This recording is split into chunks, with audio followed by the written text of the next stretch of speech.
এবার বর্বর মধ্যযুগীয় কায়দায় হাত পা বেঁধে নারীর গোপনাঙ্গে মরিচে গুঁড়ো দিয়ে নির্যাতন অভিযোগ উঠেছে। গাজীপুরের শ্রীপুরে এক নারীকে মধ্যযুগীয় কায়দায় নির্যাতন এবং কামড়িয়ে ক্ষতবিক্ষত করার ঘটনা ঘটেছে।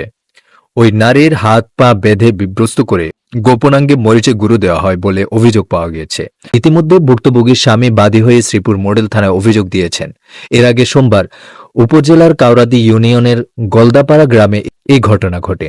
ভুক্তভোগী নারী রোজিনা ওই গ্রামের মোহাম্মদ শাহাবুদ্দিনের স্ত্রী। আর অভিযুক্তরা হলেন জিগরিজ গ্রামের মিনারা খাতুন, আকলিমা, রিমা এবং গলদাপাড়া গ্রামের নাজমিন আক্তার ও তাসলিমা খাতুন। থানা অভিযোগ সূত্রে জানা যায়, রোজিনার পরিবারের সাথে অভিযুক্তদের পূর্ব বিরোধ রয়েছে।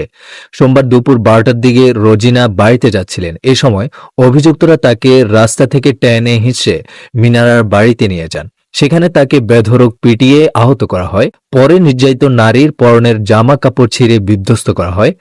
অভিযুক্তরা তার হাত পা বেঁধে গোপনাঙ্গে শুকনো মরিচের গুঁড়ো লাগিয়ে নির্যাতন শুরু করে। নির্যাতনের এক পর্যায়ে ওই নারী জ্ঞান হারিয়ে ফেলেন। স্বজনরা খবর পেয়ে দ্রুত তাকে উদ্ধার করে শ্রীপুর উপজেলা স্বাস্থ্য কমপ্লেক্সে ভর্তি করান। রোজিনা বলেন, আমাকে পিটিয়ে মাটিতে ফেলে দেয় অভিযুক্তরা। শরীরের বিভিন্ন স্থানে কামড়িয়ে আহত করে, পরনের কাপড় খুলে হাত পা বেঁধে গোপনাঙ্গে শুকনো মরিচের গুঁড়ো দিয়ে নির্যাতন করে। এরপর আমি মানসিকভাবে বিপর্যস্ত হয়ে পড়ি এবং জ্ঞান হারিয়ে ফেলি। এ বিষয়ে শ্রীপুর থানার ভারপ্রাপ্ত কর্মকর্তা ওসি মোহাম্মদ জয়নাল আবেদিন মণ্ডল বলেন, অভিযোগের ভিত্তিতে তদন্ত করে ব্যবস্থা নেওয়া হচ্ছে।